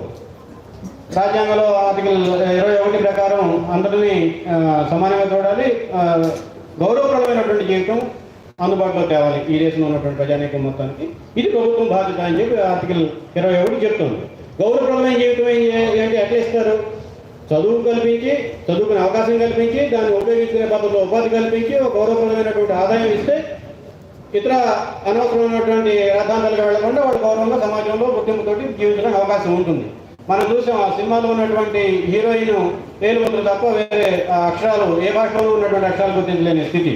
కానీ ఆ స్థితితో మొదలైనటువంటి సినిమా చివరికి వచ్చేటప్పటికి వాళ్ళ అమ్మాయి కాలు మీద కాలు వేసుకుని న్యూస్ పేపర్ వార్తాపత్రిక చదవడానికి ప్రయత్నం చేస్తున్న సందర్భంలో సూర్య లాయర్ నవ్వుతాడు. ఆయన చెప్పుకుంటున్నారు, అప్పుడప్పుడు నాకులాగానే ఆయన కూడా మూడ్స్ బట్టి ఉంటాయి.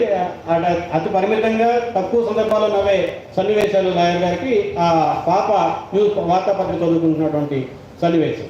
అటువంటి అక్షర జ్ఞానం ఉండాలనేది అంబేద్కర్ చేసినటువంటి నినాదం కూడా చదువుకోండి, సంఘటనండి, ఉద్యమించండి అని చెప్పి పిలుపునిస్తాడు. ఈ మధ్యకాలంలో మన 2వ తారీఖున జస్టిస్ చంద్రు గారు కన్నూరు వెళ్ళారు. కన్నూరులో సిపిఎం పోస్టర్, ఒక బ్యానర్ పోస్టర్ కనపడింది. ఆ పోస్టర్లో సిపిఎం పేరు పక్కన ఆ అమ్మాయి పక్కన చదువుతున్నటువంటి బొమ్మని పెట్టారు. సో ఇదంతా చూస్తున్నప్పుడు జై భీమ్ అనేది లేదు, ఆ రాజా కన్ను కథ అనేది కేవలం ఒక సినిమాకి, చిత్రీకరణకి, స్క్రీన్ ప్లేకి, సినిమా థియేటర్లకి పరిమితమైనటువంటి సంఘటనగా మిగిలిపోలేదు. దేశం మొత్తం వైరల్ అవుతుంది. ఆ వైరల్ అవుతున్నటువంటిదే ఈవేళ 140 దేశాలకి అంతర్జాతీయ చలనచిత్రోత్సవంలో భాగంగా ప్రదర్శించబడుతోంది. కన్యాకుమారి నుంచి కాశ్మీర్ దాకా అనేక ప్రాంతాల్లో ఈ సినిమా గురించి చర్చ జరుగుతుంది. ఆ సినిమానే ఈవేళ నన్ను మీ దగ్గర తీసుకొచ్చింది. We see this film in OTT platform, 2 hours 40 minutes gripping. Some people are crying, some people are emotional, some people are angry. But then, who is the enemy that you see from this film? Is it one sub-inspector Gurumurthy, or the rice mill owner, or the system, or the unseen state which is behind? Yesterday, when I went to Hyderabad Central University, one professor said he saw the film 10 times. If you see the film and sympathize with the film, problems will be solved. Who are these enemies that we are trying to say? Yesterday, we had 2 programs. Both were cancelled. One was organized by the district judiciary, where I was supposed to speak for the lawyers and paralegal persons about public interest litigation. How I fought this case and how the lawyers should take up such cases. That meeting was organized thanks to Parsadi. On 8th, the district judge wrote to me, "We were arrayed in a big auditorium. Our people are all looking for you. There will be 2,000 people. On 16th, I get a 2-line letter. The program is cancelled." For what reason? Now you have Sundaraya, Vigyan Chandra. No police can stop meetings. Parties arrange such a big hall. They are not disturbed. Yesterday, the boys in Hindu, the Hyderabad Central University, arranged a meeting on this baby. The place was given by the university management. At 4 o'clock, they are told, permission cancelled. Why? Who is the enemy? Who is the enemy in the first incident? Who is the enemy in the second incident? There are more enemies, not just Gurumurthis, not just rice mill owners. There is what is called the state. The state is a violent machine. That is what Lenin says. state is a violent machine. He can suppress anybody at any time. We have bigger enemies to fight.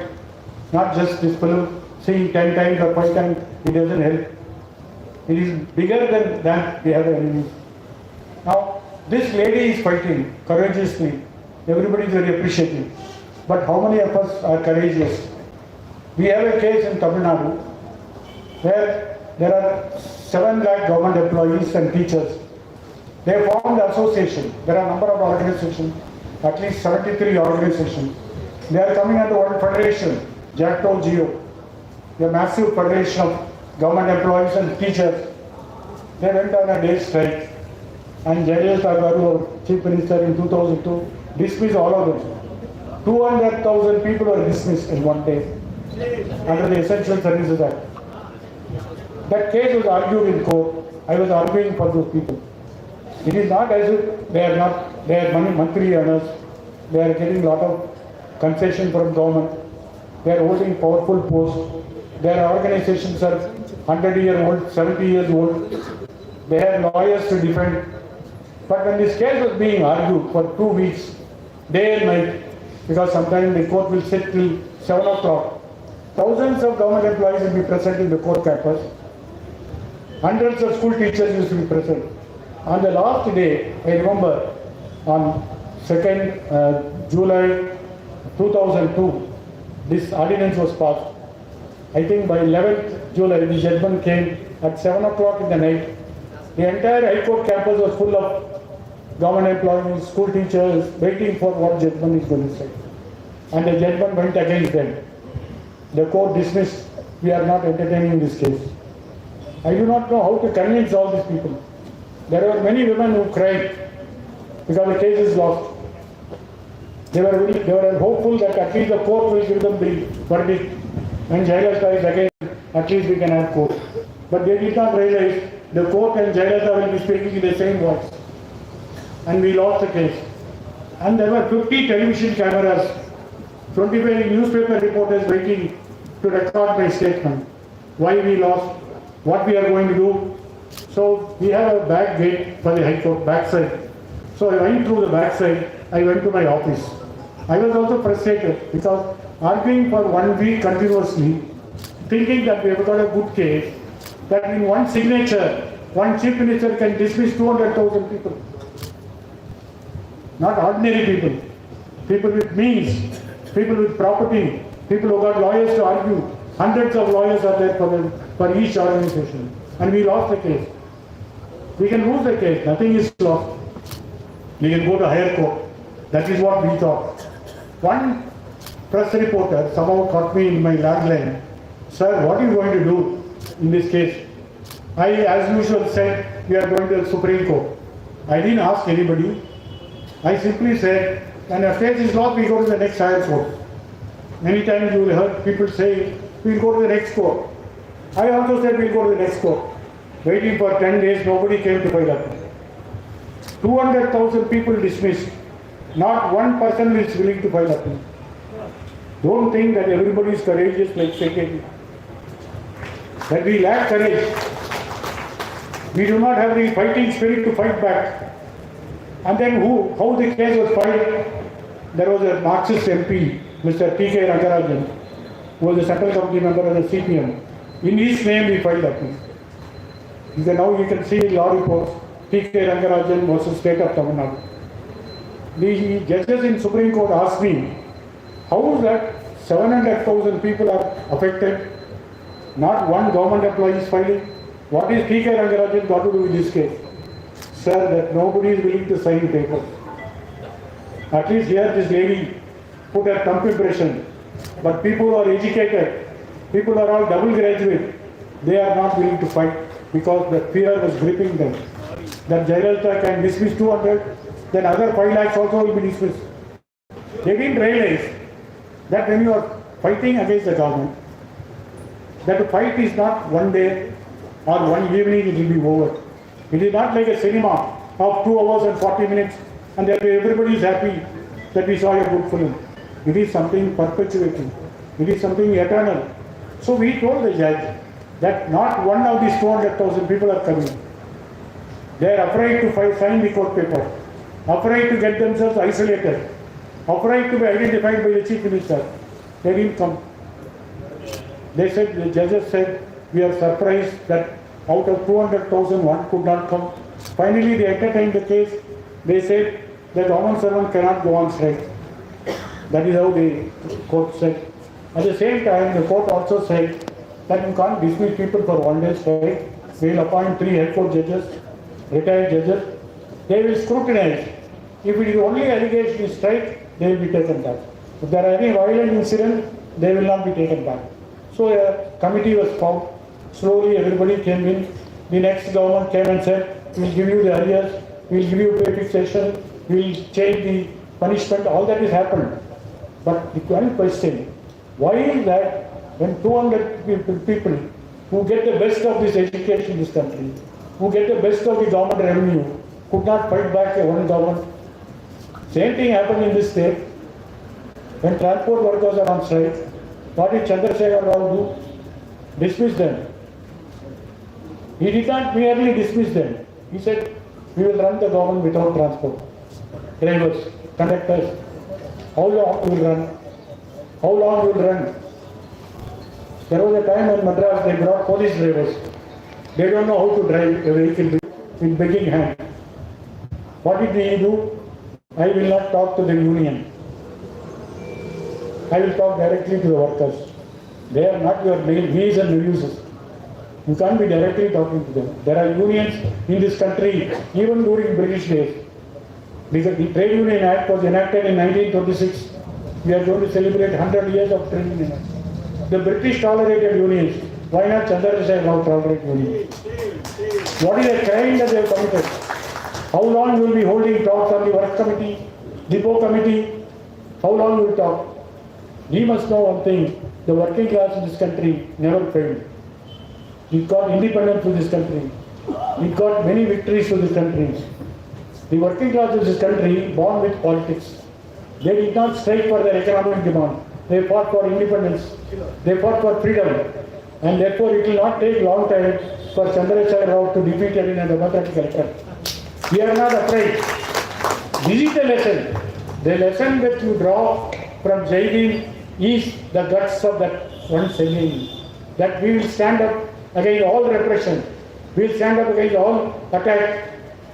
We are not going to be cowed down by your threat. The state, which is unspecified phase it has got its own mechanism to work. But we should understand the basic concept of state.